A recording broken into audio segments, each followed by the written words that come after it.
The government has today maintained that it will not renew licenses of all 14-seater matatus operating within Nairobi. The registration will, however, not affect 14-seater matatus operating in other areas across the country.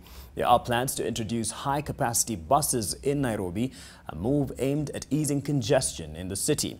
Lilian Kiarie had a sit-down with NTSA Director General Francis Meja and filed this report.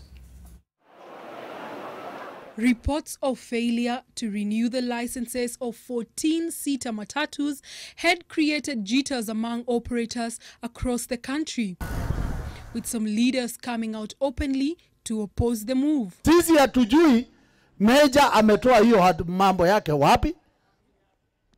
Hiyo amri yake hatujui imetoka wapi? But today, the Director General of the National Transport and Safety Authority has come out to clear the air, saying that the regulations will only affect 14-seater PSVs that get into Nairobi City, and operators were told these 8 years ago. There is no total there is no blanket ban. We are saying for Nairobi, all those 14-seaters, low-capacity buses that want licenses renewed, that comes to CBD, we are not renewing those licenses. This issue of the low capacity, let's not call them 14-seater, low capacity occupancy, in the city of Nairobi began way back in 2006. The government gave the PSV operators 5 years from 2010.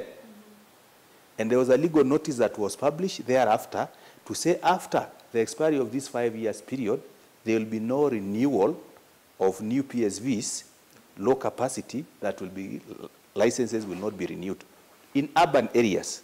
The move that was informed by Legal Notice 179 of December 31st, 2014 came into effect on the 1st of January.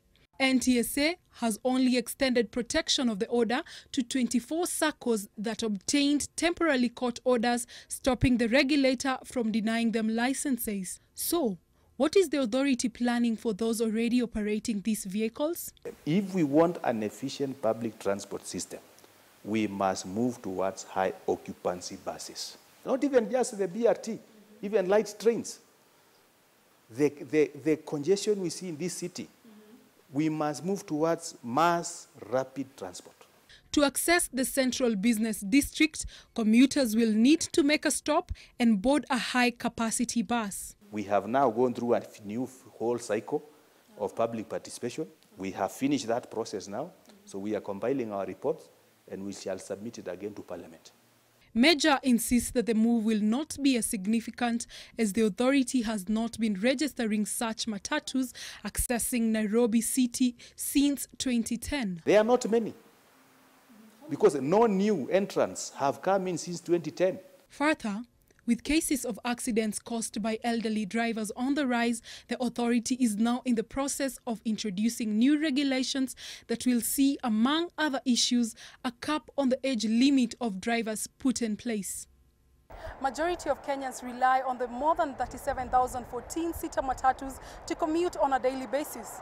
The comprehensive ruling by the High Court on this issue in February is that set to be of significant impact in the transport industry. Lilian Kiarie, NTV.